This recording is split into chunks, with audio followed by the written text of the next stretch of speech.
Саксон Монгол тооцоо бүгдээрээ Шийдэл багсууд удаж бай Саксон Монгол тооцоо бүгдээрээ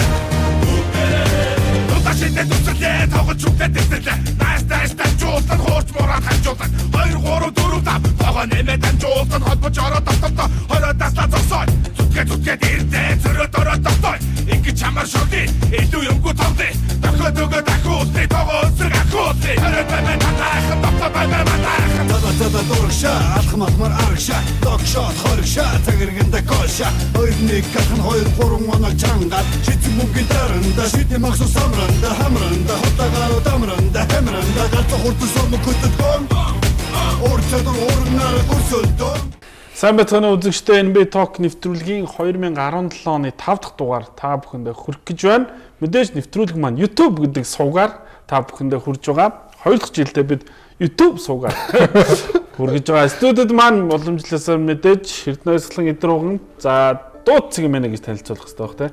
Цацрал маань хүрэлцэн ирсэн байгаа. Цацаа маань ямар шугамар бидэн дээр ирэх гэхээр энэ бүх зүйлээ бидэнтэй хуваалцгаар. Дээрэс нь тэгээд мэдээж Los Angeles Lakers багийн фэн өнөөдөр бид Lakers-ийг ярилцах учраас бас нэг Монголд хамгийн том фэнүүдийнх нэгийг үрсэн юм аа. За тэгээд өнөөдрийн ярилцах сэдэв төдийгүй өнгөрсөн 7 оны тэр чигээрээ Derrick Rose-ээр амьсгалчлаа. Derrick Rose-ээр амьсгалаад удаагүй болчихлоо. Carmelo Anthony руу орчлоо. Үзэгчд манад ерөнхийдөө мэдээллийг авсан байх мэдж байгаа. Derrick Rose ямар ч шалтгаангүйгээр гинт багтаа хэлгүүгээр New Orleans Pelicans-ийн эсрэг тоглолтыг тасалсан. Нэгсэнд ажиллаа тасалсан. Яагаад ч юм хинт юу ч хэлгүүгээр алга усноос эхлээд бүх зүйл ихсэн. За яг юу болов? Товч эхнээс нь эхлээд ярилдаа байсан.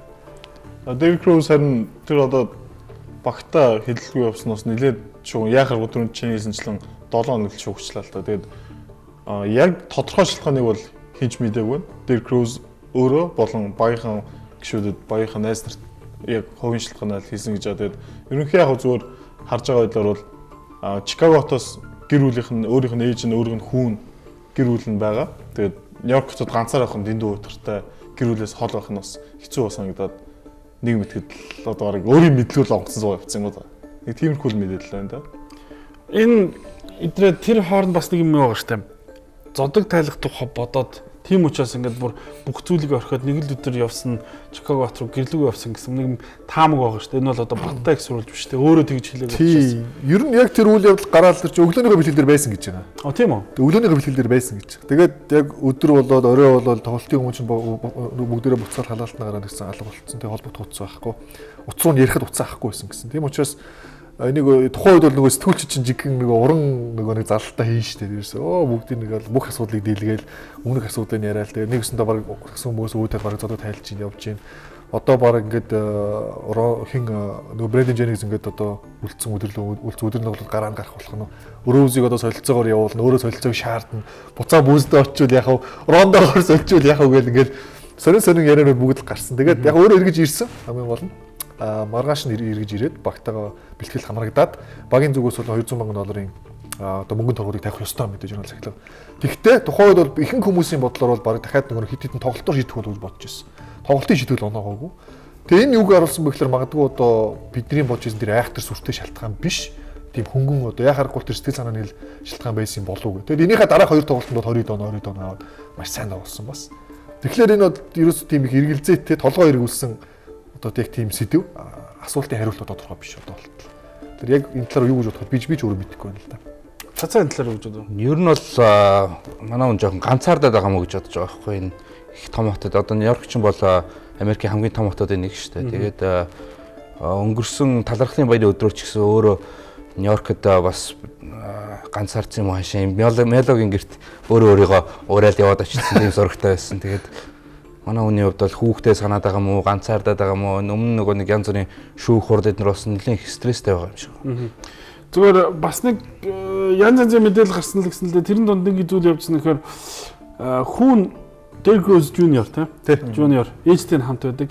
За өөрөө мэдээж Нью-Йоркод одоо байнгын завгүй аяллаар явждаг учраас хүүтэйгээ хамт байх боломж байгаа бох. Тэгээд баг амьдралдаа анх удаа хүүгээсээ ингэж хол байгаа нь өөрт маш их хүн дээр тусч байгаа. Дээрэс нь ээжээсээ ч гэсэн нэг тийм хол байдаггүй гэж нэг тийм мэдээлэл гарсан. Тийм учраас хүүгээ санаад гинт нэг удаа шууд ингээ за өнөөдөр ажил амьдрал бол хаашаа гэр бүл хамгийн түрүүндчтэй гэл шууд яваад очисон гэж байгаа. Тэгэхээр энэ юу гэхээр яг тэр мөчөд ингэж хүмүүсийн таамаг юу гэхээр Дерек Роуз тэр мөчөд ерөн сагсан бөмбөөр яад юм бэ гэд орхиод явъя гэд шийдээд явснаа очиод уулзаад ингээ тавьшснаа би ч юу гэж нэ гэж буцаад ажилдаа очисон болов. Тэгээ энэ мэдээлэл ингээ бүгд гараад дуусны дараа Дерек Роуз зодог тайлах нүг гэсэн чи харин бүр эсрэгээр мэдээлэл гарсан шүү дээ.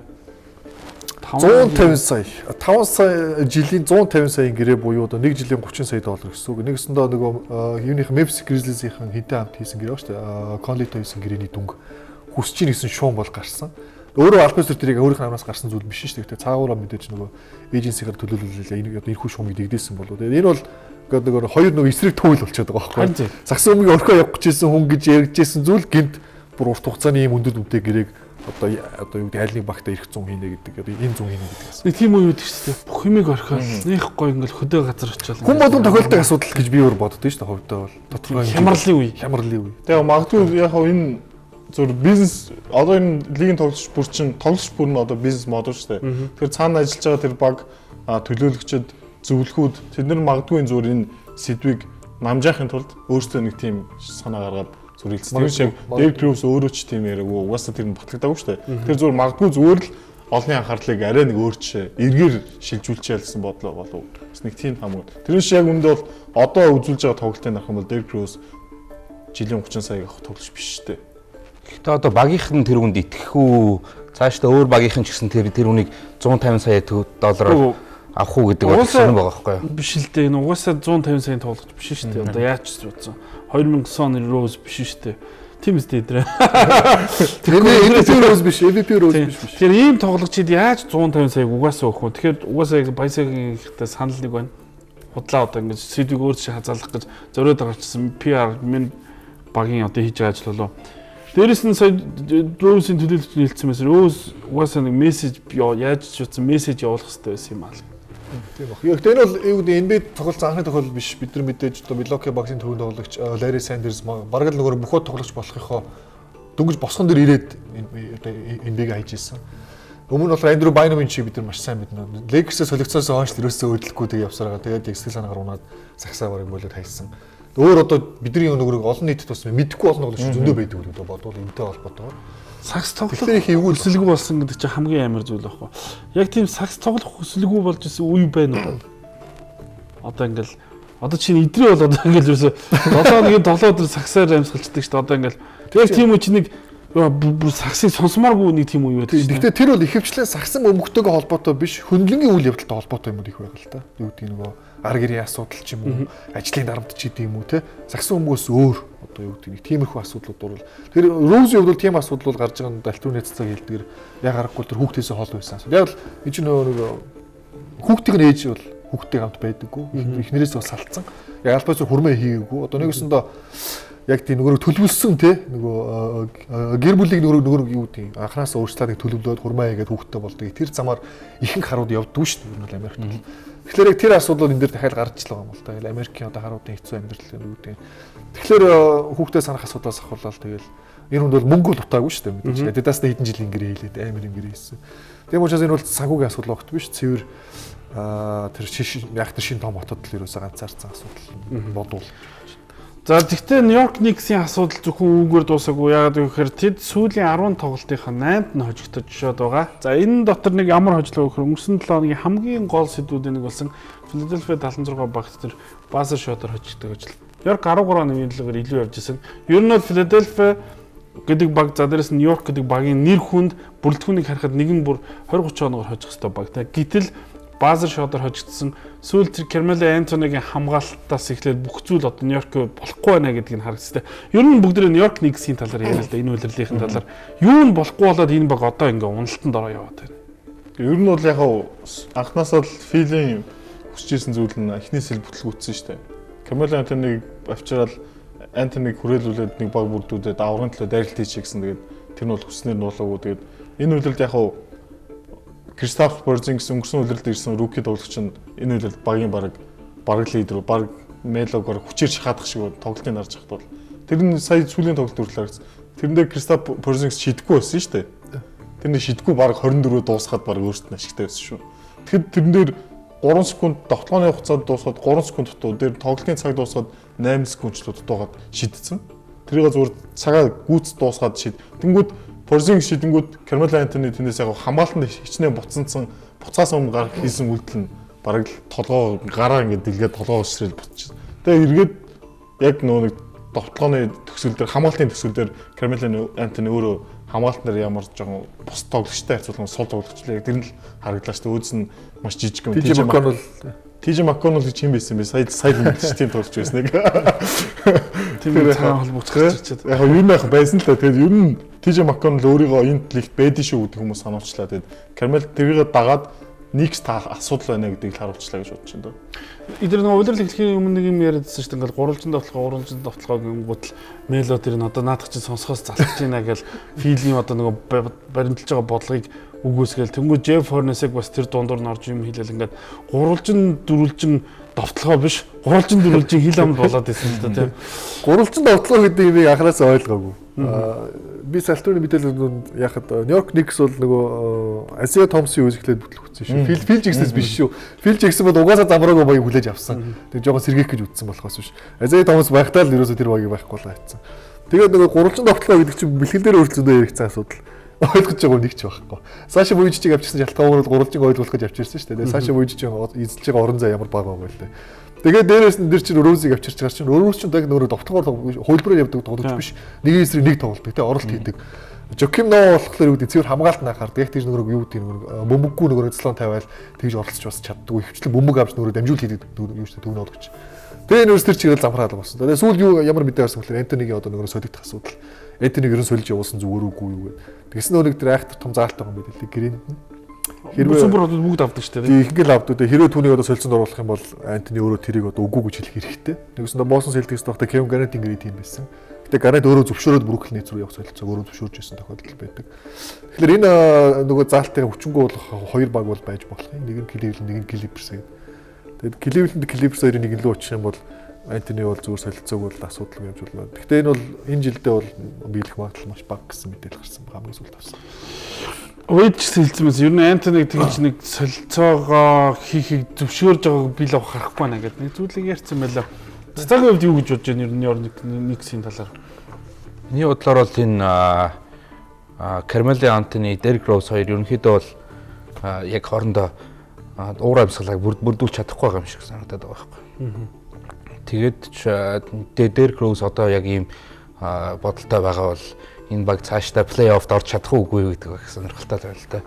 Чи ер нь бол сүүлийн 22 тоглолтынхаа 18-д гэж байна шүү дээ. Энэ бол бүр арай дэндүү үзүүлэлт байна. Нью-Йорк Никс удирдлыг сайн эхлүүлсэн. Зүгээр миний харж байгаагаар тэд бас хамгийн буруу тасгалжуулагч аваад ирсэн юм болоо шүү дээ. Хорнесыг муу тасгалжуулагч бол биш. Сайн тасгалжуулагч. Гэхдээ нөгөө нэг филийн хүсэж байгаа нөгөө нэг систем одоо цуглуулж байгаа баг хоёрт нь шал авцалдахгүй тасгалжуулагч аваад ирсэн байхгүй. Дээрээс нь яг түрүүлсэн идрээ. Дерек Роуз хизээч хөлбрээр тоглолт тоглож. Мело бас яг тийм хизээч хөлбрээр тоглож. Яг нэг саяхан нэг тоглолтод Carmelo Isolation сонгосон чинь Hornets-ыг цаана ингээ буцаараа явж. Тэр юу гэхээр аргаа борж байгаа шинж аахгүй. Тэр тоглогч нарыг ингээ нэг ийм систем тоглуулах гад яагаад гэдэг сагсан момгийнхаа өөрсдийнх нь сурцсан өөрсдөө тэднийг хувийн тоглолтыг тоглуулахыг хэмлүүлээд байдаг. Учираас энэ багт систем суухгүй юм аа. Яагаад харин зүгээр нэг зүйл асууд яагаад Joakim Noah гэдэг тоглогчийг одоо хүртэл Kyle O'Quinn-ийн доор хэмжээнд үзээд тэгж ашиглаад байгаа юм бол тэр л надад сонирхолтой санагдаад байна л да. Энэ бол цэвэр тасалжуулалтаас холбоотой ярьж шууд асуу. Тэр чинь Phil Jackson учраас гүндлэнгөөс очиод одоо Joakim Noah гэдэг нь тоглолт те дөрөв дуусгах Joakim Noah байлга O'Quinn-ийг бити ингээ гарга гэж хэлэх хэрэгтэй юм биш шүү дээ яач утсан. Тийм учраас би бол Hornets-ийг сайн тасалжуулж муу тасалжуулж би зүгээр тасалжуулж идэр мэдэх учраас би тэрнийг сайн мууг нь үнэхээр мэдэхгүй. Одоо бол муу гэдэг харагдаж байна юм. Тэгэхээр энэ бол цэвэр тасалжуулагч асуудал. Тэгээд яг Big Apple буюу одоо энэ амар том зах зээлтэй хот нэгсэнд одоо Саксумгийн ертөнцийн магадгүй одоо яг нөгөө хийсэл хот хөвөл магадгүй энэ хотыг л ярих баг. Нью-Йорк хотыг. Нью-Йорк хотын гудамжийн Саксум өөрөө домогт маш тийм алдартай. Алдартай хотын нэг аваач нэг зүйл нь үгээр хүжээ нэмжигчтэн. Хизээд байдаг. Madison Square Garden бол хизээд битүү байдаг. Хизээд олддог байдаг. Бидэд нь олддог ховор. Дээрээс нь асуудалгүй бүүлдэг одуудыгаа. Одоо бол Антоник бол бүлээд эхэлсэн. Ерөөсөө асуудалгүй бүүлж байгаа. Розиг бүүлдэг, асуудалгүй, Ноог бүүлдэг. Порзингисийг л бүүлэхгүй байгаа ганцхан. Порзингис угаасаа алдаа гарахгүй байгаа шүү дээ. Тэгэхээр одоо бол ерөөсөө миний харж байгаагаар бол энэ баг ирээдүгөө бодож байгаа бодоод ерөөсөө маш том цэвэрлэгээ хийх хэрэгтэй. Тэр нь Антоник л яралтай болох хэрэгтэй. Хэрэв Clippers Антоник авъя гэдээ бол эрх хөлөрлөлт явуулчих хэрэгтэй. орондны энийг авах хамаалах. Тэр солилцоо болох боломж. Драфтын сонголт. Солилцоо болох боломж бол байгаа шүү дээ. Клиперс сүүлийн ярилтаа хийн шүү дээ. Клиперс сүүлийн ярилт одоо баг гэтээ Клиперс хинээс юу гэх юм? Оронд нь юу гэхээр тэр нь Блейк Гриффин бол таарна шүү дээ. тэгэл Хүсэх юм. Гэхдээ тэгэл Porzingis байгаа шүү дээ. Тэр хэцүү байна. Тийм би бас яг тэгж Тэрс Cleveland Cavaliers Мэлэг авах юм бол хүсэх юм лав шүү дээ. Кевин лав шүү дээ. Би өнөөдөр уншиж байгаа юуг бол Гриффнийг болохоор Бостон руу явуулаад Бостоноос хүн гурван багийн солилцоос баяжуулах юм. Тэгээ бас миний саяхан нэг унсан мэдээлэлээр бол Курт Раймбис тасалж байгаа шүү дээ. Джефф Хорнес өнгөрсөн өдөр associate coach гэж юуны ахлагсгалжуулагчийн хамтрагч гэдэг туслах гэхээс биш яг хамтрагч нь Курт Раймбис энэ багийн доторх уур амьсгалыг маш их хэвж байна. Тоглогч нь Курт Раймбисыг эхнээсээ баг одоо 15 10 идэвхтэйгээ 12 тоглогчийн баг 10 үзээ ядаад эхэлсэн гэсэн тийм мэдээлэл уншлаа сайхан. Эндээс нэг юу гэхээр эндээс өнгөрсөн өдөр Раймбис болохоор бүр утгаараа самарсан шүү дээ нэгсээ. Самарсан. Тэгээд тэр ирчээрээ нөгөө нэг тоглогчтойгоо ямар нэг харилцаа холбоог үүсгэж чадаагүй байжгаад Джефф Хорнесыг авчирсансан Раймбис мэдээж их мэдл нь давхар байгаа шүү дээ. Тийм учраас яг өдөртний үйл ажиллагаа тоглолтын одоо химнэл дасгал бэлтгэл сурвалт ч юм уу бүх зүйл дээр шууд утгаар оролцуулахаар Раймстай бас их холбоотой гэсэн зүйл өнөөдөр. За тэгэхээр одоо зөв хадтай Раймс, Фил Джексон энэ хоёрт нэг юм байна да. Лекси 2 хурц. Лекси хэрэг Нью-Йоркийг самраад байгаа биш үү хоёроо. Угаасаа тэгээд Раймсыг авчирсан шалтгаан л угаасаа тийм л байсан шүү дээ. Курт Раймсыг багийн ахлагсан өнгөрсөн үеэр багийн ахлах тасалж болгож байгаа. Тэрэнд ядаж цааш буйж хамаагүй өстэй. Угаасаа буйж нэрлэх гэснээр эзэлж байгаа орон зай байгаа. Гэтэ айгүй бол цаа хувцас хөрөөнд ивж байгаа ч мэдээ шүү дээ. Харин Нью-Йорк Никсээс тэгэхээр гэрээгээ дуустал ямар ч байсан байна. Энэ хүн тэгэхээр одоо ирээдүйд цаашид 20 он хүртэл баха. Хэдэн он хүртэл вэ? Бохоо. гэрээгээ дуусгаж чадах уу? Гэрээгээ дуусгах хэмжээнд одоо ямар ч байсан байна. Гэхдээ зүгээр энэ байдлаар бол байх уугүй гэдэг асуудал нь яригддаг болж. Гэхдээ багийн ерөнхийлөгч бол тийм хамархаж солидог юм биш шүү дээ. Ахлах дасгалжуулагч биш учраас багийн ерөнхийлөгч болохгүй бол дасгалжуулагчаа солиод тоглогчтой солиод үзээд байна. Ямар ч байсан Нью-Йорк дахь асуудал ингээ бантантай хутгалцаар гоод энэ жил плей-оффд орохгүй бол нэрээ хэцүү яа.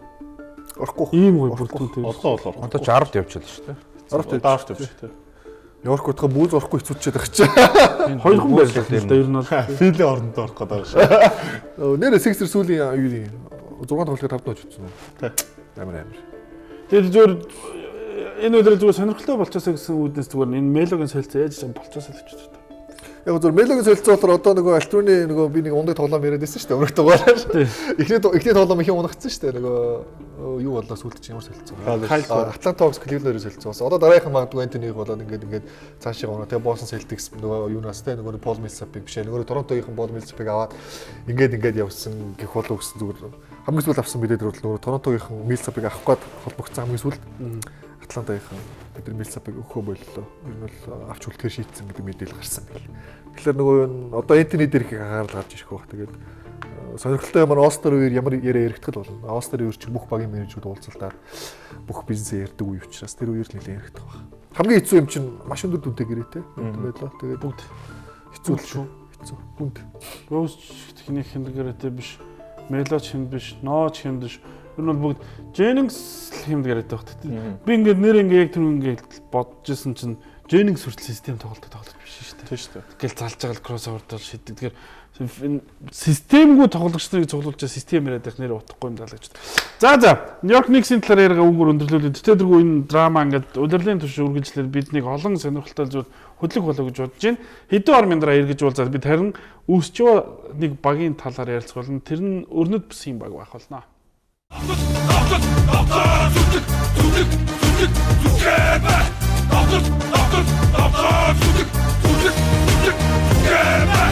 Şimdi maksud tutuş ve saksın bugün kontrol buhdere.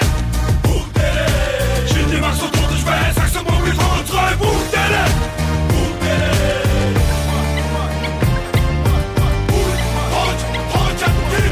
Şimdi maksud hacı nayların. Şimdi bugün taslar kolların. Usradızı çıtkıdı terrında yak. Tasla damcıl horat samburtan sak. Антели сатан хана тэр хүүхдүүдээ дайнамайд бөмбөртэй ишээ дүүдэндээ гарааргоо нүцэн нүүрэн дээр нь тоглоо тагсан дээр нь тоглоо оноод годоо сагсан бөмбөг бидний гацаа баатгал ба миний зэрэг төрн гэвэл маш шодошаа агаас нь яг хүртэл дараа хуруу шигэ мэдэн гэдэг намайг байсан чинь тоглол барьж идэн одоо намайг дэмж хуурч би товдий тооногоор бидний хэмж ялахын төлөө тоглоё. Бүгд хожим гэж байхгүй бээрээ. Тутнууд нь шатаж бодож өнөдөн. What's up, basketball fans? Your boy 3D. I'm on the sideline for the game, and some of y'all wonder, is Zaza Pachulia an all-star? No, sir. Are you an all-star, Zaza? No, sir. You an all-star. I'm voting for you. No, I'm an all-star because I'm pretty sure my teammates that I'm playing with in the starting lineup, all 4 of them are going to be all-stars. So I'm playing an all-star team anyways, right? There you go. Yeah. That's my guy, Zaza. He's an all-star, fool. Хамт байгаад баярлалаа үзэгчдээ. NBA Talk-ийн 5 дахь дугаар үргэлжилж байна. За өнгөрсөн 7 хоногт NBA бас нэг мэдээлэл хийсэн юу вэ гэхээр бүх одын санал асуулга явуулсан 2 дахь удаагийн дүнг аль биесээр танилцуулсан байгаа. Бүгдээрээ дорнод бүсээс эхлэе гэж бодож байна. Дорнод бүсэд холбогчийн байрлал, хамгаалагчийн байрлал Kyrie Irving, Dwayne Wade, DeMar DeRozan, Isaiah Thomas гэсэн үндсэндээ байрлалын хувьд бол өөрчлөлт ороогүй. Kyrie 911 мянган саналаар ил тэргүүлж байгаа бол DeRozan Wade-ийг гүйцэх боломжтой явж байгаа харагдаж байна. За довтлогчийн байрлал LeBron James, Giannis Antetokounmpo, LeBron сая хүний санал авсан анхны тоглогч болсон. Энэ үлрэлтээ зөвхөн Giannis Antetokounmpo, Kevin Love, Joel Embiid. За Embiid удахгүй бас Kevin Love-ыг гүйцэх магадaltaй харагдаж байна. Jimmy Butler 400 мянган саналтай явж байна. Тэгвэл өрнөд бүст Kevin Durant, Zaza Pachulia дахиад ороод ирсэн дээ. Өмнөхдөр андуурч өгсөн чинь одоо бүр андуураагүй 823 мянган саналтайгаар Kawhi Leonard, Anthony Davis, Draymond Green-ээс сурдуур явж байгаа бол хамгаалагч дээр Stephen Curry, James Harden, Russell Westbrook гэдэг тоглогчид явж байна. Энэ дунд энэ санал асуулгын ихний байруудыг харахад нэг тоглогч байхгүй байгаа нь магадгүй сая бүгдээ бас яриа явуулаа хоттойр холбоотой эсвэл өөрийнх нь тэр тоглолтын арга барил эсвэл өөрийнх нь тэр байгаа байдалтай холбоотой юм болов. Gordon Hayward энэ үлрэлд бүх одын ер нь Gordon Hayward гэдэг тоглогч сүүлийн жилүүдэд ямар сайн байгаа л тий. Яг ингэ бүх одын санал асуулгад орж ирдэг юм бол бүгд энэтэй холбоолоод Utah Jazz-ын талаар бас ярилцъя л тий. Гордоныг цагаан LeBron гэж ер нь бол хүмүүс анх орж ирэхээс нь очлоо. Яг л нөгөө 25-5-ыг дунджилдаг. Тэгээд нэг олон талт тоглогч гэж одоо юу гэдэг хамгаалт дээр сайн, довтлогоон дээр сайн айл дөрөв шилжиж чаддаг. Тэгээд дээрээс нь сүүлийн энэ үйлрэл бол онцгой байдал нь болохоор холын зэн шидэлт бол маш өндөрөвтэй шидэж байгаа. Айгуу сайн шидэлт болсон. Тэгээд цагаан LeBron гэдэг мөртлөө одоо цэврийн нөгөө нэг багийнх нөгөө нэг менежмент нөгөө сурчлага хийж байгаа арга барил тэгээд хүн амын тоо тэр хот чи өөрөө их тийм хоошоо те нөгөө юу гэдэг яг Америкийн тэр нэг үндсэн юмудаас жоохон хоошоо бол заслагдсан хот гэж одоо хэлэх юм уу юу гэх. Тэгээд тэр дээрээс нь тэр нөгөө нэг мормочуудын шашин одоо баясаа бас тэр шашны талаар ярьж өгөх баг. Бас тийм мормон зормонтой холбоотой байдаг юм уу? Ер нь бол зүгээр энэ багт чинь яг өмнөх түүгийг харахад ч гэсэн супер од гэдэг тоглож байгаа ховор байсан. За Malone Stockton супер од гэж одоо бид нар боддог болохоос биш тухайн үедээ бол дарагддаг л байсан. Karl Malone MVP авахд хүмүүс бүгд гайхаад юу ямар хүн MVP авч Jordan авах хэрэгтэй гэж маргадаг л байсан. Stockton сүүлд нь энэ цагаан чүрхээр агуу амтан байсан. Сүүлд нь ухаардаг ч гэдэг юм тий. Тэгэхээр энэ бол ерөөсөө нэг багийн нэг тийм хоттой уур амьсгал соёл тэр хоттой жижиг зах зээлээс хамаардаг. Жижиг зах зээлтэй хамаатай юм шиг байна. Гэтэ би Utah-г сайн мэдгүй юм. Цацаа Utah-г хэрэг сайн мэдгүй. Би бол Utah хотыг нэг сайн мэдгүй. Очиж би л Salt Lake гэж жижиг тоглолт тий. Америкийн баруун мужуудад байдаг юм жижигхэн хот болохоор тэнцэн ерөөхдөө зах зээл багтай. А яг тэнцэнэ яг сакс үздэг улсууд нь ч гэсэн нэлээд даруухан улсууд байдаг болохоор тэд нэр бараг зарим нь интернет ч хэрэглэдэг улсууд байж магадгүй. Тийм болохоор саналаа өгөхгүй байна тий. Хин мормон улсууд чинь интернет байтугай кофе ч уудаг улсууд юм чинь тэгээд тэр шашин өөр их онцлогтой байна тий. Онцлог. Одоо юу штэ. Манай эдрээ бол би тэр яг шашныг яаж сайн мэдээд байна гэхээр би чинь бүр 10 жилдээ Америк явж тэтгэлгээр сурахын тулд тэр шашны юунд явж цуглаанд явж үзчихсэн байхгүй. Тэгээд тэрний юу гэхээр яг энэ христийн шашин, христийн шашны дундаа одоо нэг зүгээр нэг инженерийнх нэг хатуу урсгал гэж байна. Одоо ёс дэгж агтай. Түрүүн сая цацаа кофе ч уудаг үнэн. Ус уудаг, бараг цай ч уухгүй, сүүм мууч уухгүй. Тийм номтой шашин. Тэгээд яг энэ шашнууд дээр христийн олон янзлын урсгал дундаа яг эдийн засгийн хувьд болохоор хамгийн баян гэж байна. Хамгийн их мөнгө ирэлдүүлдэг. Тэр одоо дэлхийн одоо Америкийн муугар хэлэн улаан үзүүтнүүд гэдэг хүмүүсийн хамгийн мөнгөтэй хүмүүс тэр шишинд байдаг. Тэр хамгийн мөнгө ирэлдүүлж идэг шишин гэж байна. Тэр яг Salt Lake-т нь болохоор аюу жижигхэн энэ шашны төв газар нь тэгээд яг тэр зах зээл жижигтэй болмаас өөр спортын богод байхгүй. Бараг коллежийн багч бараг шахуу байхгүй. Багч хотчтой. Тэгээд ганцхан Utah Jazz оглоо тэгээд эртнээсээ л дээр үсэл Jazz огийн үзэгч ордон хүртэл жижигхэн байсан шүү дээ. Тэгээд сая хэдхэн жилийн өмнө одоо Wavent центр лөө. Нэг Тийм ордон шинэ ордонтой болсон, арай том болсон. Гэтэ яг нэг азтай юм тэр хотод байдаг ард иргэдэн бага маш сайн дэмждэг. Уг нь бол бүх тоглолтыг үнж, бүх тоглолтыг ордон дүрмэн үздэг. Бараг өөр багийн хөгжөөнд дэмждэг бараг очтгүй шүү дээ. Жазын хөгжөөнд дэмждэг.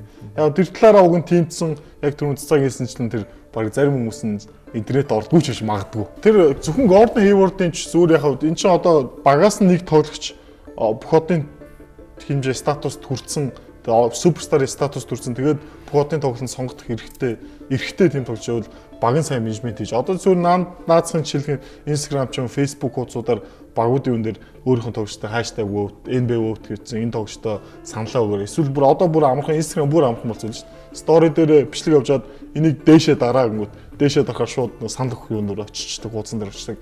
Тиймэрхүү зүгээр орчин үеийн айгу энгийн зүйлээр шийдсэн юм ингээд ашиглахгүй байна. Нэр үнэнгээсээ баг нь сайн ашиглахгүй байхгүй. Тэгэж Гордон Хейворд хичнээн би яхаа нааг дэмжиж өгөөч гэдэг байг өчөөд жөөл юм бид ч тийм имиж бол тэгсээр байгаа л одоо энэ багийн тоглогчдыг харахаар бас айгүй тийм сая сүүлд очсон нөгөө Жорж Хилбер хүртэл их заарахтар тийм хүн шүү дээ. Амар тийм нөгөө олон юм яриад байдаггүй тийм нөгөө Спурсийн нөгөө удирдлаганд явцсан. Тэгээ энэ багийн тоглогчныг харахаар ч өөрөөсөө айгүй тийм гоё тоглогч байгаа юм л тийм тийм олон юм яриадгүй асуудал гаргаад байдаггүй. Хамгийн их юм ердөө Руди Гобер л байна. Яг үүндээ би хамгийн шилдэг одоо түүний хамгийн шилдэг хамгаалагч өөрөө нэг зарласан. Тэрийг статусах юм бол энэ багт тулсан бүр амар онцгой юм байхгүй ш нэг үүндээ бол хин нэгэнд учир зүггүй цорол нөгөө трипл дабл хийсэн юм уу? Юу гэдэг нь өөрөө хөч 50 оноо авсан юм уу те? Хожлын гол хийгээл баазар тал амар болсон юм. Айгүй авах ш. Тэгтэл бид нэр өрнөд бүсийн гал гарсан өрсөлдөөнтэй өрнөд бүсийн 5 дугаар өрнөд явж байгаа багийн талаар яриад байна л да. Зарим тохиолдолд 3 руу орчод байгаа нөгөө юугаа тэргүүл. Дивизионоо тэргүүлээд ийм багийн талаар ярихгүй байя гэж бодоод болохгүй. Тэгэхээр би зүгээр ингэж бодсон. Юта Жазын тоглолтыг энэ үйлрэлд бол бүтэн үзээг. Өнгөрсөн жилүүд бүтэн үзээд Гордон Хейвордыг ямар гоё тоглож байгаа гэдгийг угаасаа мэддэг. Дээрээс нь сая нэг сүүлийн хэдэн өдрүүдэд Гордон Хейвордын талаар нэг компанид ажиллаж өрнөж байгаа тэр юм байлгүй дээ. Нэг зураг. Дөнгөж орж иж байгаа үеийнх нь балаа зураг. Балаа өстэй зураг. Одоо жинхэнэ джентльмен болсон. Тэр нэг тэр зураг юм байлгүй дээ. Тэрнээс юу гэхээр тим жоохон хүүхдээс эхлээд одоо тийм багийн NBA-ийн од хэмжээний түвшний гой тоглож болчиход байна. Багаа сайн чирж гин, all round player чадж гин. Дээрэс нь энэ багт хэрвээ Derek Favors-тэй энэ баг гэрээгээ сунгаагүй байсан бол би бүр гоё явах болоо гэж бодсон. Ингээд Millsap-аас халаад ингээд бүх юм гоё болоод ирлээ гэсэн чинь л одоо юу гэдэг шилэн шахаад Derek Favors-ыг авч үлдээл. Тэрнээс хосч ингээд бүр илүү гоё. Гобер гоё байна угаасаа.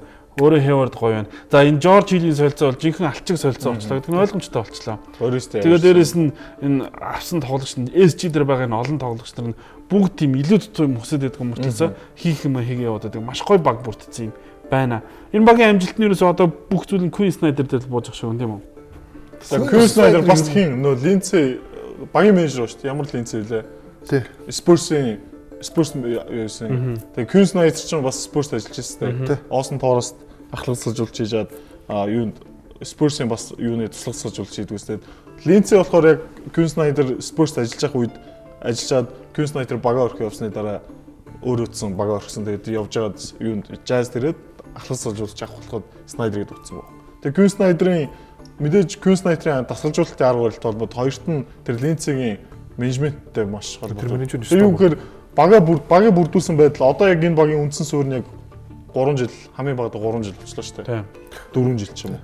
Тэгэхээр үндсэн суурь дээр ингээд баг нь угаасаа багч нэг тодорхой хугацаанд 3-4 жил ч юм уу эсвэл 4-5 жилийн хугацаанд амжилт гарахын ойлгомжтой болдоо шүү дээ. Яг энэ үед нь яг маш зөв юм игээд энэ 100 авчирсан 3 тоглогч нь бол үнэхээр сайн байлаа.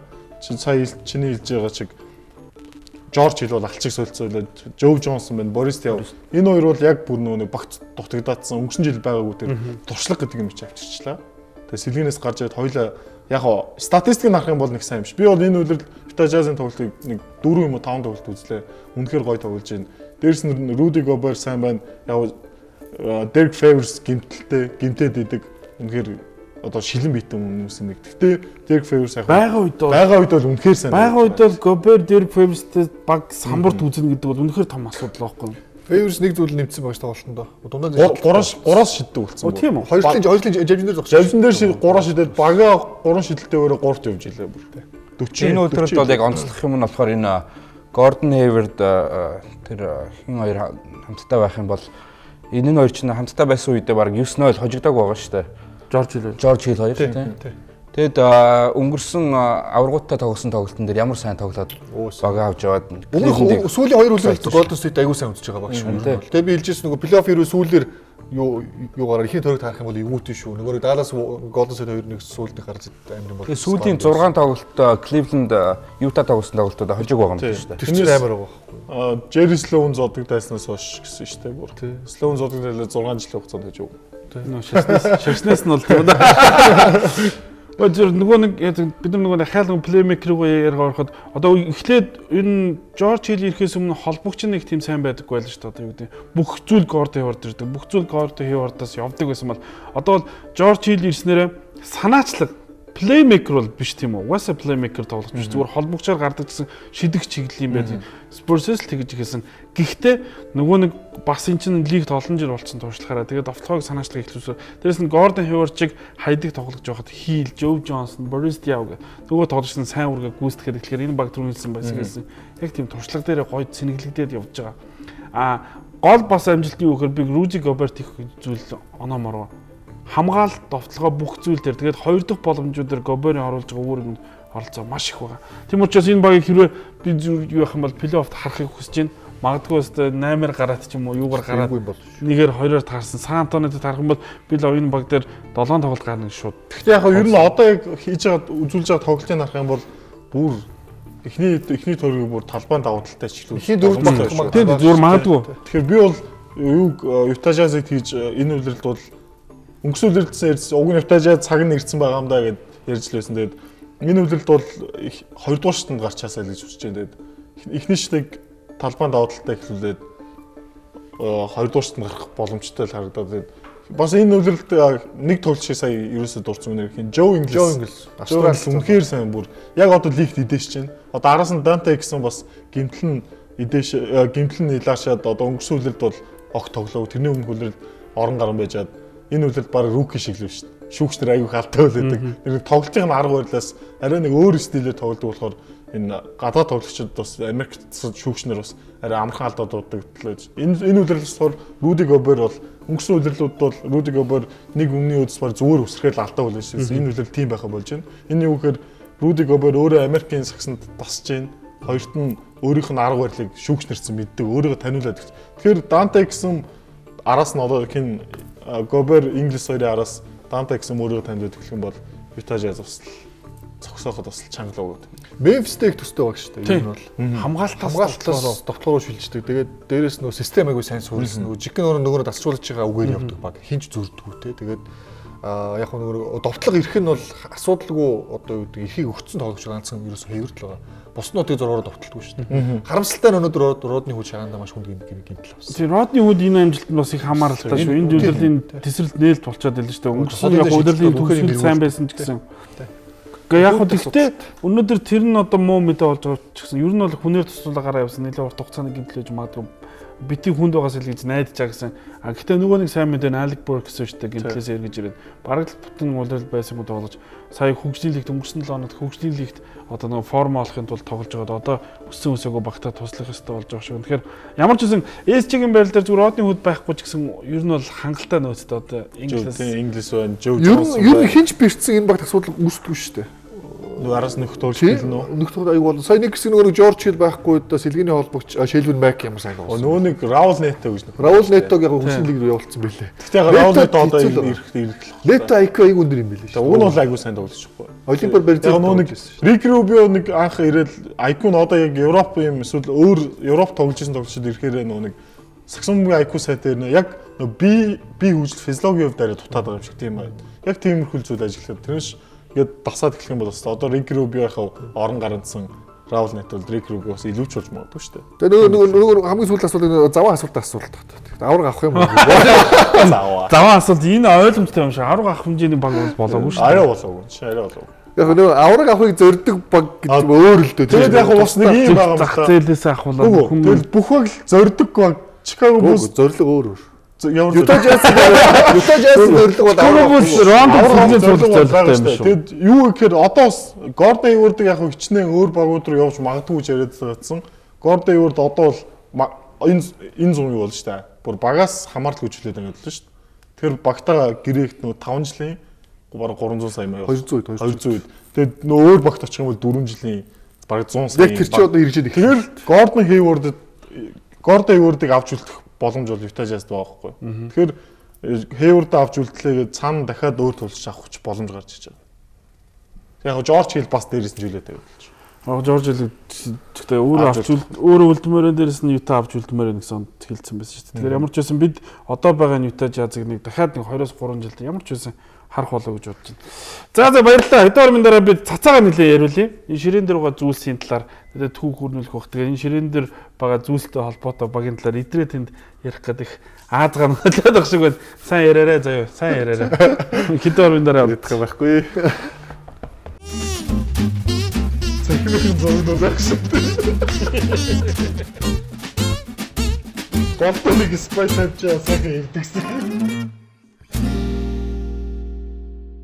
Эми пост хэлж байна. Энэ 7 хоногийн шилдэг 5 үнцэнтэй постыг та бүхэн танилцуулъя. 5 дугаар оронд бид нар Sixers playoff #why not гэж хүмүүс янз бүрийн коммент хийсэн юм л да. Тэгсэн чинь энд нэг хүн оруулалт би NBA үзэхэ болъё л гэж байна. Доор нэг хүн шал дэвлээ. Намайг бантсан байж тээ яаж байгаа юм бэ? Би ямар нүгэл хийгээв ирээд дууган гэнэ. Дараа тэр Бивиг нь буруу үчээд тахаар тэгж байхгүй юу гэж. За дөрөвдүгээр нэг Isaiah Thomas-ын зураг байсан, нэг хүн явж авчаад нэг коммент нь жижиг Thomas-ын нэр нь аавынхаас өөр юм байна шүү дээ. Одоо л анзаарч байна. Одоо аавынхаас өөр юм. Яаж утсан? Адилхан нэртэй байж Arden Junior ч юм уу. Эсвэл нөгөө Detroit-ийн Isaiah-тай л андар. Тэгээ энэ Detroit-ийн Isaiah-тай л андарсан. Ячиг нөхөр бас биеэр жижиг шүү дээ. Бас жижиг биетэй нөхөр. Яг хөө зэм зэг юм уу. 3 дугаараар миний шүтэн эдрэгийн рөөст юм исэн юм байна л. Энэ яаж байгаа юм бэ гэж. Тэсэн чинь нэг хүн рөөс хэтрээ явж байгаа гэж. Доор дахиад нэг коммент. Дараагийн удаа тоглолтоо биш бэлтгэлээл тасалж байгаарай гэж. Тэр стогоо юм. Нэрэл practice гэдэг. 2 дугаар оронд Kobe Bryant-ыг All-Star тарахыг хүсэж байгаа Kobe-гийн нэг фэн биш уриалж байгаа юм шиг. Интернет орж чадахгүй бол ядахтаа Kobe Bryant #NBA World гэж бичээд байгаарай. Интернет орж чадахгүй чи яаж даатгаж уушгав дээ гэж. Энэ бол жоохон ойлгох хэцүү. Энэ бол чиг бодсон байна. 1-р оронд Giannis Antetokounmpo #NBA World нодлон Greek Freak саналаа өгч байв уу гэж. Сая дөнгөж дээр нь пост итсэн хариулж яд. Үгүй хийний дэр нь. Antetokounmpo гэж үгүй. Яахтай энэ миний буруучж боддог. Тэгээ сая энэ хүн маань анх удаага энэ жилээс энд үүдсэн ч гэж болно те. Тийм. Захирлын зовлон багш. Гортоныг спайс авчаа сайхан ирдэгсэн.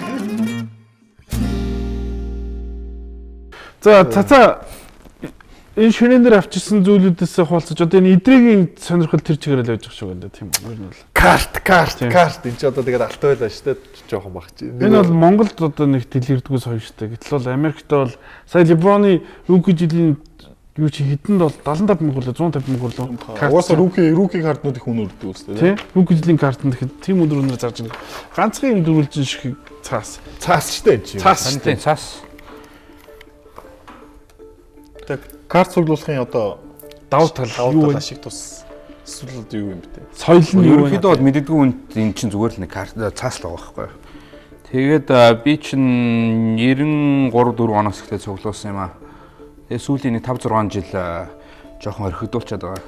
Яг цуглуулахдаа анх бол баг Grant Hill гэдэг нөхрөөс болоод энэ яг Duke байх үеэс нь эхлээд нэг цуглуулсан. Тэгээд баг Phoenix ортлох баг бүх картнууд нь надад байгаа ах. Энд чинь нэг 5000 орчим Grant Hill-ийн карт байна уу да.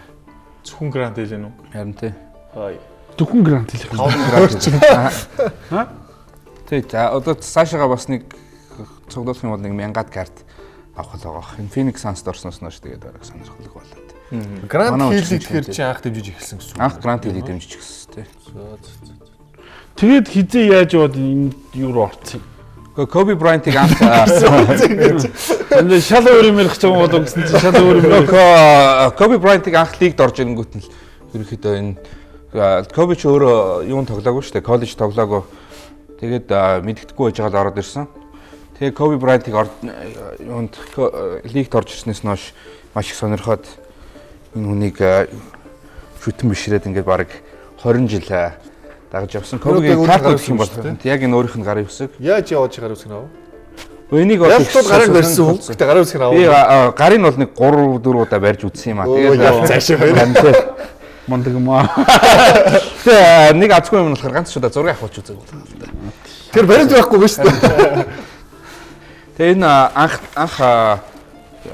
нөгөө нэг NBA-гийн All Star-д орсон малхан дээрх гар үсэг. Тэгээ би энийг өөрөө авч чадаагүй яг цуглуулдаг хүнээс нь авсан. Энийг бол өөрөө зурсан аа. Тэгээ энийг бол өөрөө зурсан. Энийг яг хаана яаж хатан зурсан юм? Энийг бол нэг дискбол дээр таардаа яг тэр үед азтай энэ Кобигийн тэгээ тэр үедээ одоо 2000-ад оны 2 Excel юм өмссөн унжуулаад явж исэн юм шиг байна. Тэгээ азар Коби Брайанттай тааралдаад ингээд тэр үед чинь нөгөө нэг олигтой гар утсан дээр камер байдаггүй байлаа шүү дээ. Тийм селфи хийхгүй байсан болохоор тэгээд хазар яг гарынхын үсгийг авах бол таарсан л да. Ер нь одоо цацаад Lakers-ийн талаар ярьж наад цаан сууж байгаа хүн ч одоо атак хийх гээл ер нь бол зөвхөн удаан бэлдэж байгаа л да. Яг л Lakers одоо улирал эхлэхэд маш гоё эхэлсэн шүү дээ. Одоо нэг бидний хүлээлтээс давж эхэлсэн учраас бүх зүйл гоёсэн.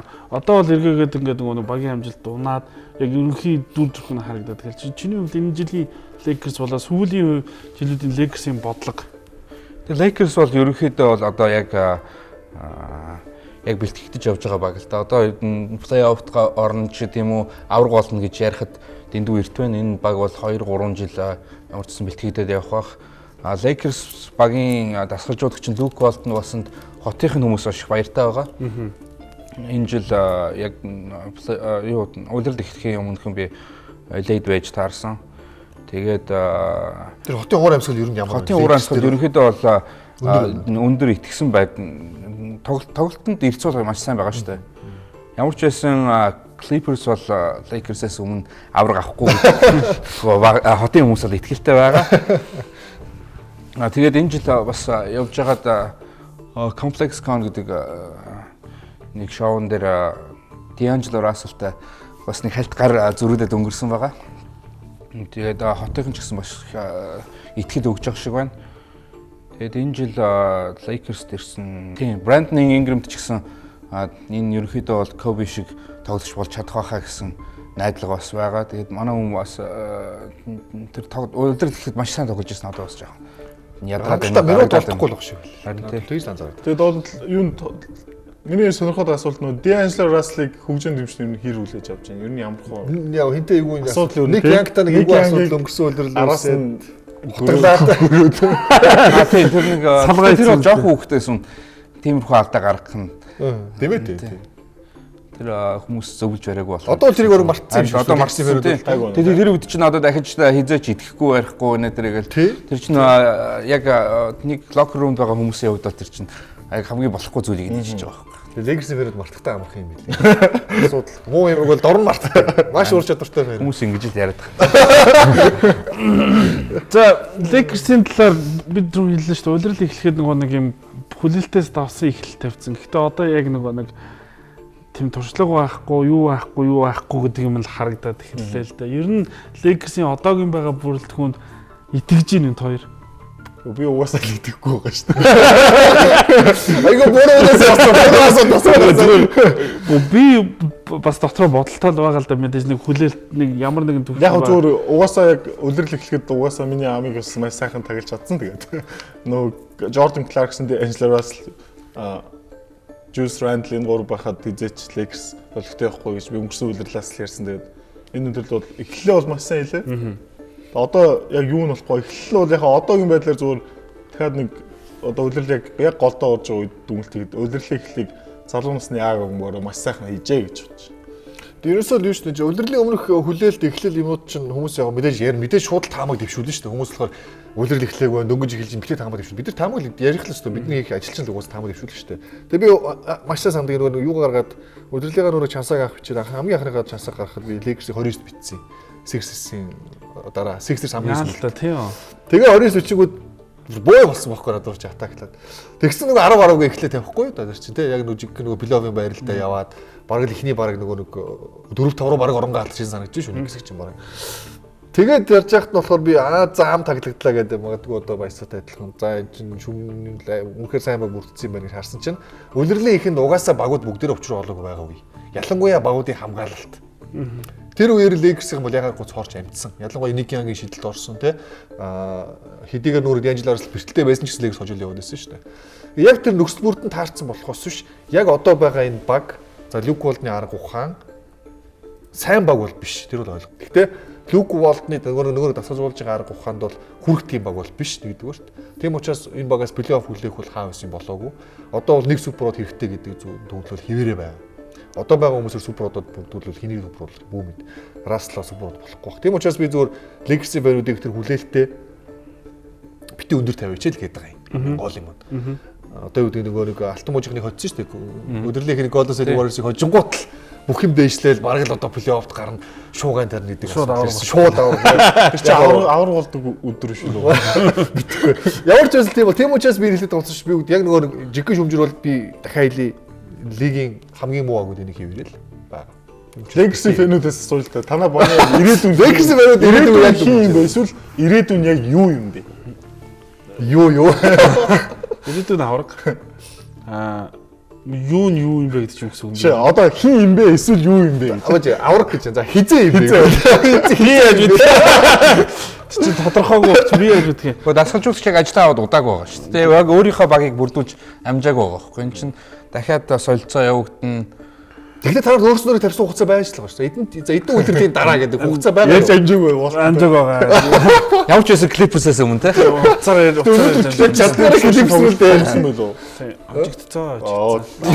Зүгээр яг энэ зүрийн одоо ингээд яг түрүүний хэлсэн зүгээр энэ хүлээлтээс давсан эхлэл үзүүлсэн болохоос биш сайн баг бол угаасаа биш ээ.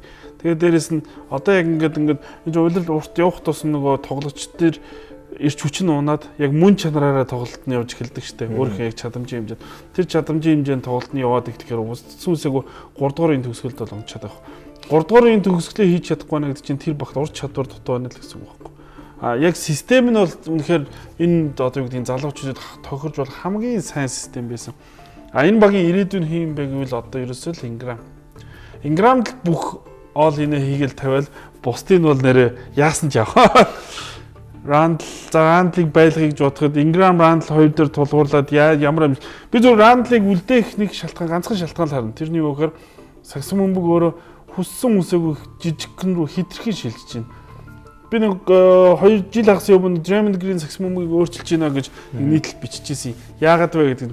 Гэхдээ би чинь дөнгөж өөрчилж эхэлж байна гэдэг. Гэхдээ ийм богино хугацаанд бүр ингээд small ball гэдэг зүйл чи ингэж үргэн дэлгэрээд бүх баг small ball төвшөнд тоглодог болно гэж юусэн бодсон. Тэгэхээр цаашдаа чи нэлээд явах байх. Тийм учраас Randle бол хэрэгтэй. Randle Ingram нөгөөдөл нь биш шүү.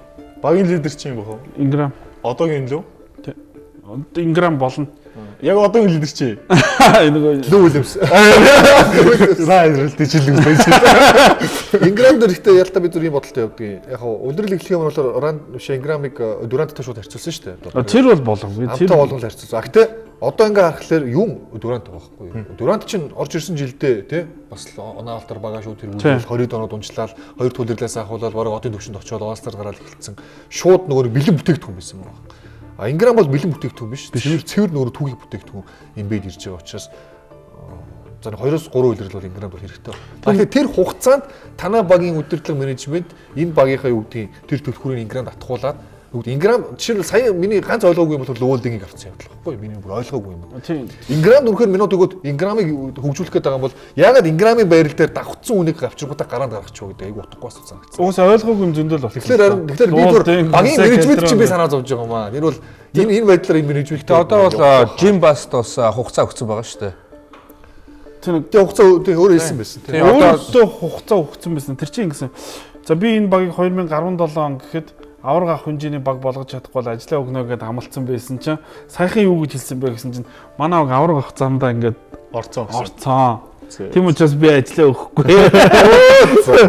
Дүүд өгөхгүй гэж хэлсэн байна. Манай улс төр жижиг л болсон биш үү? Чи тэгэхээр юу хаа зүгээр тэгээ дээрэс нь нэг санаа зовоож байгаа юм юу гэхээр Lakers энэ өвлийн солилцооны цонх хаагдахад юу ч хийх төлөвлөгөөгүй байна гэж байгаа. Сая зүгээр тэр Nerlens Snow Paul Millsap-ыг асуусан гэдэг бол зүгээр худлаа шуум баг.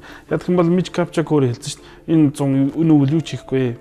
Бид нар ерөөсөө одоо байгаа бүрэлдэхүүнд итгэж гинэ гэж хэлсэн хамгийн том аюул баг. Тэгээ залуу тоглогчдод хэтэрхий надад эцгийг хав дарах гэдэг гэсэн үг. Гэхдээ тийм зүгээр яг үүндээ нэг багийн суперстар тоглогч энэ одоо юу гэдэг нь төрөх хэцүү байхгүй. Одоо энэ дахиад нэг 4-5 жил хүлээх гэдэг шүү дээ. Тэгтэл тэр суперстар Lakers юу үед яасан юм бэхээр өөртөө төрүүлдэг үгүй бол авчирдаг л баг байсан шүү дээ.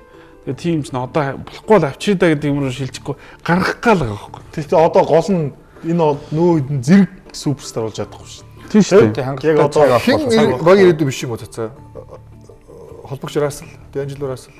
D'Angelo Russell-ыг ирээдүй байж чадахгүй хаа. Та нар Lakers-ийн фэнүүд бол Russell-ыг ирээдүй гэж харахгүй юм уу тийм? Ер нь харахгүй л байгаа да. Би бол D'Angelo Russell багийн ирээдүй байна гэж хэлэхгүй байна. Би болохоор Russell-ыг ирээдүй гэж хардаг гэсэн юм уу? Мөтгөл тэр өөрөө жил хийсэн тэр алдаанаас тэрийг мартцсан гэж бас батаагүй байна. Ухаад өрөөл хамтдаа байх болгондоо тэр хүмүүс чинь болгоомжтой. Энэ хүн чинь миний ярьж байгаа юм чинь авчих байгаа. Хамгийн нэг муу юм нь ерөөсө хамгаалт байхгүй. Хамгийн тэргүүлээд ерөөсө хамгаалт нь бүр юу ч байхгүй. Хизээч авраг авах төвчний холбоонд тоглож өөрөө хамгаалтгүй байдгүй те. Стив Нэш ягаад ингээд авраг болоогүй. Өөрөө сайн давтгал хөдөлгөж гэсэн хамгаалтын сайн байгаагүй учраас ерөөсөө ингээд авраг авах хэмжээнд байж. D'Angelo Russell яг л тийм. Ерөөсөө хамгаалт байхгүй. Бол гоё тийм царайлаг аюу гоё хөмсгтэй. Тэгээд тийм гоё ингээд шиддэг тийм нэг гоё тоглогч байхгүй. Үзэхэд гоё гэж магадгүй. Тэгтээ авраг авах хэмжээнд олбоч. А зүгээр Ingram найдаад байгаа юм тэр урт хөл тэр том урт хөл тэр том урт гар тэрэнд их найдаад байгаа байхгүй. Тэг яг зүгээр одоо бол чөлөө шидэлтэй ч муу шиддэг 50% шиддэг давталгаанч нэг учраа болохгүй байгаа гэсэн өгж байгаа минут за тэр хүлээлгэж байгаа тэл дээрс нь өөрхөн дээр бэлтгэл хийж байгаа байдал зэрэг нь цаашдаа энэ багийн ирээдүй болох юм болов гэж зүгээр найдаж байгаа шүү. Баярлалаа анхаарал тавьсан та. За багт намжлал үсэ. авар авцсан юм аа. Хин жил одоо нэлээд бүр Майами хитээс төрүүлээд авах нөхөө юм. Манай бүзийг битээрээ манай бүз авах байхгүй. Тий. За цаамаа бас зөвхөн юм NBA-гийн карт март цуглуулдаг ш бас пүүзний хорхоотон те. Монгол сникер толгоотнууд тэр ер нь анх хизээ нэгдэж яг яаж явсан зүйл юм бэ? Тэр 2009 онд төмрөө тань шүү дээ. Төмрөө төмрөө маань Америкт байхдаа цэцэтэй тэгээд нөгөө Nike оргил гэдэг шүү дээ. Оргил бид нар яг нэг онлайнаар ингэж нэг өдөр ярилцж байгаа л Монгол сникер хайд гэж юм нэ гэсэн чинь би за энийг Монгол сникер толгойтон болгочаа яг монголоор нэрлэе гэдэг. Сникер хайд нь өөрөө болохоор Америкт болохоор бүр тийм том одоо бүүз ингээд сонирхдаг хүмүүсийг тэгж нэрлэдэг байхгүй. Цуглуулдаг үнийг сникер гэдэг. Би сайн мэдэхгүй байна. Тэгэд 2009 оны 11 сараас эхлээл бид нар яг ингээд онлайнаар хүмүүс танилцуулсан. Яг Америкт байсан болохоор боломжтой.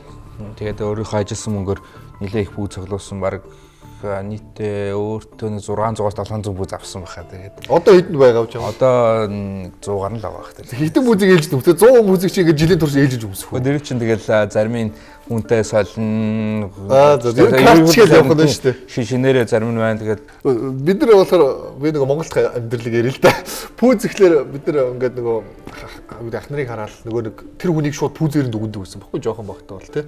За нэгдүгээр мэдээж мөнгөтэй айлаа үгүй юу гэдэг нь шууд пүүзээр нь дүгнэ л дээ. Дээрээс нь юу гэдгийг за энэ пүүз бол гоё байна. За энэ пүүз бол онцгүй пүүз. Энэ пүүз мэддгүү гараа тий. А энэ гоё пүүзтэй бол энэ сах сайн тоглодог байх хэрэгтэй гэдэг автоматар шууд толгойд орж ирдэг. Тэгээ бид нар чинь ингээд хагсад оруулдаг мөцөд оруулдаг юм уу? За яа. Дэлгүүр хийсэн. Мөнгө байхгүй. Тэгтээ зүгээр нөгөө нэг харж кафе. Одоо үзэгсэлэн худалдаа орно, хороол орно тий нэг хэд дээр үед бол яг Weststock бол аягүй гоё. Weststock тэр л ирэх бүүз байдаг байсан. Тэгээ очоод үзээд хараад кайф аваад нөгөө хоол идсэн хүн шиг болоод цатгалан болоод гараа явдаг. Нөгөөг одоо зүудэлдэг байсан юм уу яадаг байсан мэдэхгүй. 90-ад онд бол тэгэл яг нэг ганц бүүзтэй тэрийга тэгэл өдөр болоо цэвэрлээ. Янз бүр болоо. Нөгөө нэг алдарт юу лээ? Нөгөө сая нэг Nike Air Max гэдэг бүүз байгаа.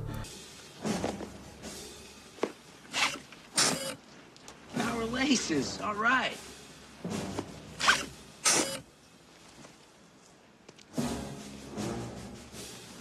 Нөө киноны Энэ тэр бодлогын дээр шиг гэдэг.